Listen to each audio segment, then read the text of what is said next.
రక్షాబంధన్ అన్నా చెల్లెళ్ళు అక్కా తమ్ముళ్ళు ఆనందోత్సవంగా జరుపుకునే పండుగ. ఆత్మీయత అనురాగాలను ప్రస్ఫుటం చేసేందుకు చిహ్నం రాఖీ. ఎవరి స్థాయిని బట్టి వారు రాఖీలు కొనుగోలు చేస్తారు.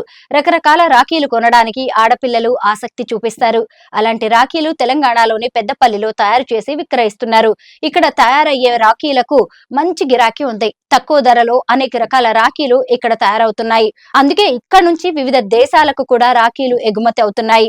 రక్షాబంధన్ వచ్చిందంటే రాఖీలకు మంచి గిరాకీ పెరుగుతుంది. 10 ఏళ్ల క్రితం వరకు కోల్కతా, రాజస్థాన్ నుంచి వచ్చే రాఖీలపై ఆధారపడేవారు. వారు చెప్పిన ధరలకు కొనుగోలు చేసేవారు.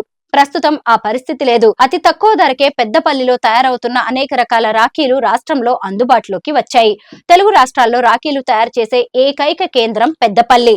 9 ఏళ్ల కిందట పెద్దపల్లిలోనే SRR రాఖీ తయారీ కేంద్రాన్ని ఇల్లందుల కృష్ణమూర్తి ఏర్పాటు చేశారు.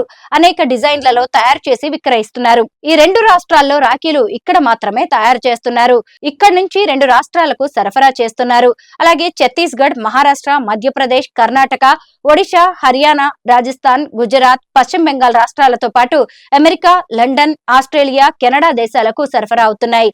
లండన్ లోని ఎస్మార్ట్ లో SRR రాఖీలను విక్రయిస్తున్నారు. పశ్చిమ బెంగాల్ నుంచి పెద్దపల్లికి రాఖీల కోసం వ్యాపారులు వస్తుంటారు. అక్కడ తయారవుతున్న రాఖీలు 10 పైసల నుంచి 400 రూపాయల వరకు లభిస్తున్నాయి.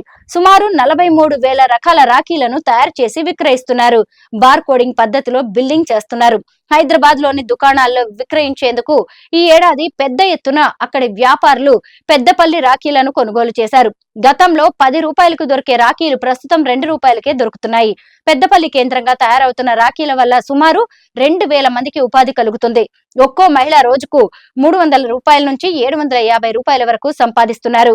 ఒక చిన్న పరిశ్రమల రాఖీలను ఉత్పత్తి చేస్తున్నారు.